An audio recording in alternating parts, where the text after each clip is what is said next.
እዚህ ቤት ውስጥ የመጣ ሰው አለ? ማንም አልመጣም። እርግጠኛ ነሽ? ማንም አልመጣም? ማንም ሰው? ዳጊ ወንድሜ መጥቶ ነበር፣ ግን ብሩን ሊወስድ የሚችል ሰው አልመጣም። አሁንስ አበዛኸው። እያወራን ያለነው እኮ ስለ ዳግም ነው። አዎ ገብቶኝ። ከሱ ውጭ የመጣ ሰው ከሌለ ሌላ ማንም ሊወስደው አይችልም። አንቺም አንቺ ነሽ። ሌባ ደግሞ እንዲህ በቀላሉ ያስቀመጥኩበትን ሊያውቅ አይችልም። ይልቅ ሳያጠፋው ቶሎ ድረስ። ሰላም ሰላም፣ ውድና የተከበራችሁ የሁሉም ነገር ዩቲዩብ ቻናል ተከታታዮች በያላችሁበት ሰላም ክርስቶስ ይብዛላችሁ።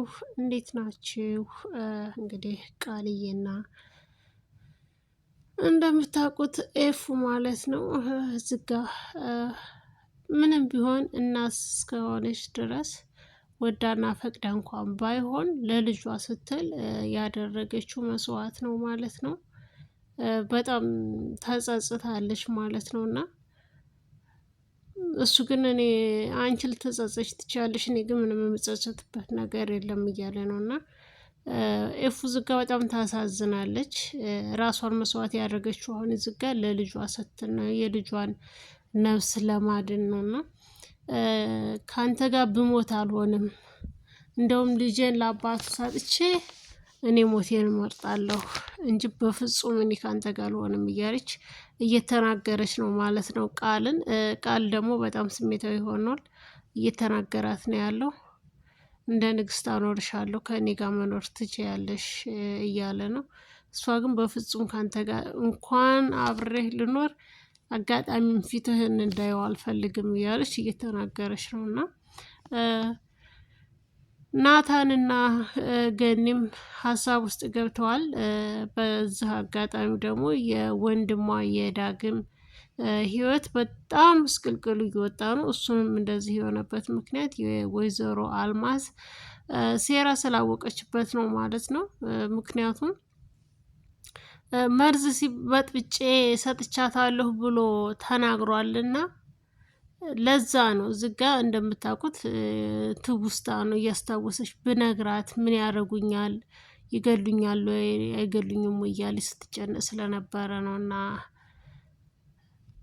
ለመናገር ፈልጋ ሀኒች ማለት ነው ዝጋ እያስታወሰች ነበረ። በጣም ግራ የገባት ነገር ልንገራት አልንገራት እያለች ነው። እና አሁንም ልጁ አስተማማኝ ቦታ ላይ አይደለም ያለው ማለት ነው። እንግዲህ ወይዘሮ ሉሊት ልይቱን አሳልፋ እንደምትሰጣት ነግራታለች። ተስማምተዋል ማለት ነው ብሩን ሊከፍሏት። እና በጣም ከባድ ነው፣ በጣም ያስደነግጣል። እውነት ለመናገር እሱ ልጇ በእጁ ያለ መስሏት ነው ከቃል ጋር እንትን ያለችው ማለት ነው ኤፍራታ። በጣም የሚያስጠላው ባህሪ ደግሞ የወንድሟ የዳግም ጸባይ የበፊቷን የፂን ባህሪ ወስዷል ማለት ነው። ፂ ነበረች እንደዚህ እየሰከረች እየመጣች ግራ የምታጋባው። እና አሁን ግን ዳግም ተተክቷል። ዳግም ደግሞ የተተካበት ምክንያት የእህቱ ልጅ በህይወት እንዳለ ያውቃል፣ መናገር ግን አይችልም። ይሄ ነው እየተናደደ እንትን ያለው ማለት ነው፣ እየተጸጸተ ያለው። ቢኒያም እስካሁን እየታየ አይደለም። እንዲሁ ደግሞ ያፌት ትልቁ ያፌት እያየ ነው አይደለም። እንግዲህ ከሀገር እንደወጡ ተናግረዋል። ብቻ ከባድ ነው።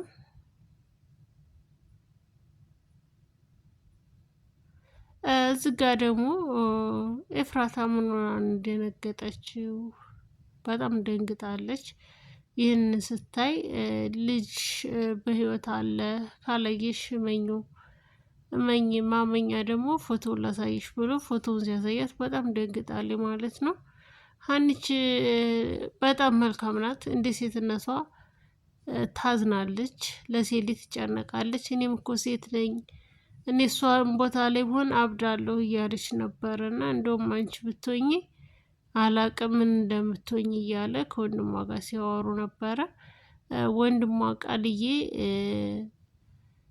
እንግዲህ ጨረቃን ሲከታተላት የነበረው ስለሚወዳትና ስለሚያፈቅራት እንጂ እንደ ማንኛውም ሰው ለእርዳታ ብሎ የቀረባት አይደለም፣ ስለሚወዳት ነው እንጂ ለሌላ አይደለም።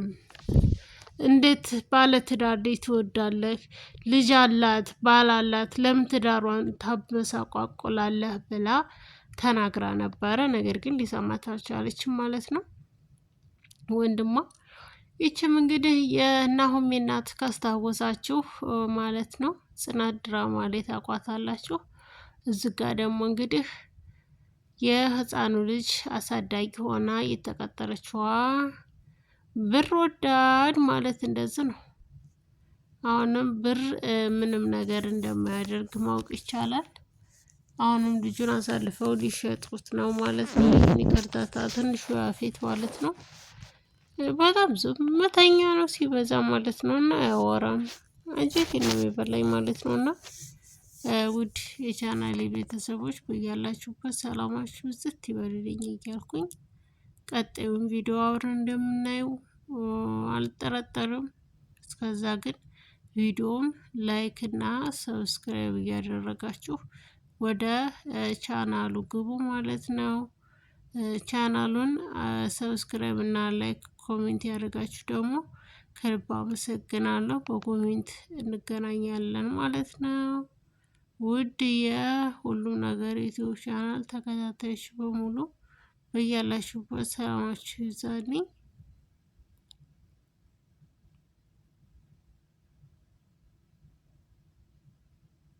ትንሹ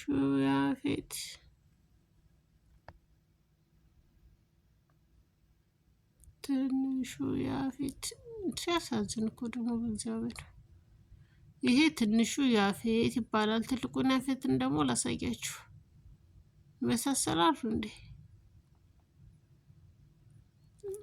ያፌትና ያፌት ይመሳሰላሉ።